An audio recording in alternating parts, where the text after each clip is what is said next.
Plan ছিল। তুমি বিশ্বাস করো, এই সব কিছু চাচির সাজানো ঘটনা। শুধুমাত্র তোমার কাছ থেকে আমাকে আলাদা করার জন্যই এটা করেছে। আমি জানি না কেন উনি আমাকে এতটা ঘৃণা করছেন। উনি নিজেই আমাকে আজকে শাকিলের ফ্ল্যাটে নিয়ে গিয়েছিলেন। ওখানে শাহিদ আন্টিও ছিল। আমি জানতেও পারিনি তারা দুজন কখন সেখান থেকে চলে গিয়েছিলেন। এরপর উনি তোমাকে নিয়ে সেখানে এসে পড়লেন। কি ব্যাপার, এতক্ষণ ধরে কি?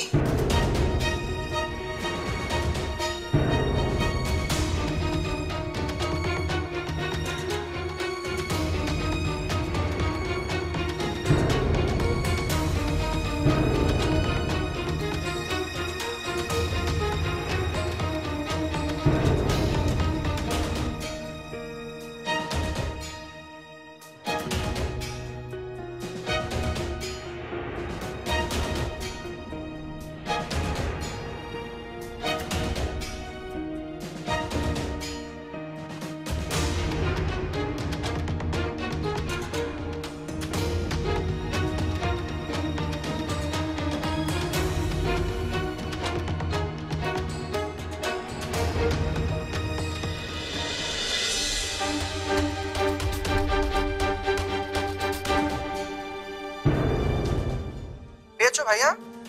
Hello hello. আমাকে এত বড় অপবাদ দিল। আমাকে বিশ্বাস করো ফারহান, এগুলো সবই চাচির ষড়যন্ত্র। আমি তোমারই ছিলাম, তোমারই আছি, মৃত্যুর আগ পর্যন্ত তোমারই থাকবো। আমি বদলে যাইনি ফারহান, প্লিজ তুমিও বদলে যেও না।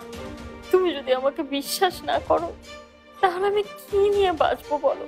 ফারহান, আমি প্রেগন্যান্ট।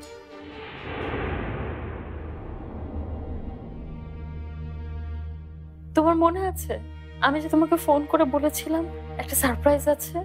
সেটা এটাই ছিল ফারহান। কিন্তু কথাটা আমি তোমাকে এমনি এমনি জানাতে চাইনি। চাচিও জানতেন যে আমি প্রেগন্যান্ট, কিন্তু আজ উনি আমাকে হুমকি দিয়েছেন, বলেছেন কখনোই আমার বাচ্চার আসল পরিচয় দিতে পারবো না। ফারহান, আমার ভয় হচ্ছে আমাকে মিথ্যা অপবাদ দেয়া হলো, তার প্রভাব না আমার বাচ্চার উপরে পড়ে যায়।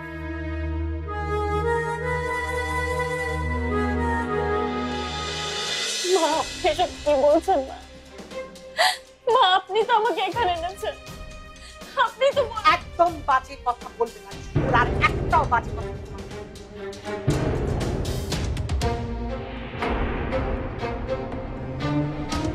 তোমার মতো এরকম ছোট মনের বেয়াদব দুশ্চরিত্রা মেয়ে আমি আমার লাইফে দেখি। আমার লজ্জা লাগছে, তোমার মতো একটা নষ্ট মেয়ে আমার ছেলের বউ ছিল। তোমার লজ্জা করলো না? যেই ফারহান তোমাকে ঠাঁই দিয়েছে, তোমাকে আপন করে নিয়েছে, তার মুখে চুনকালি দিতে তুমি কিভাবে ভুলে গেলে? কিভাবে ভুললে যে তুমি একজনের বিবাহিতা স্ত্রী? আমি বুঝলাম সব ভুলে গেছো, কিন্তু তোমার চাচার কথা, তার কথা কি করে ভুললে? কি না করেছে এই লোকটা তোমার জন্য? তোমার একটা বার তার মান সম্মানের কথা মনে পড়লো না?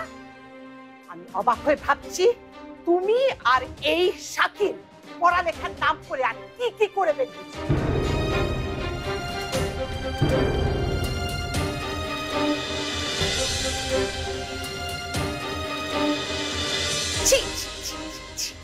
কি লজ্জা! মা, আপনি এগুলো কি বলছেন? ফারহান তোমাকে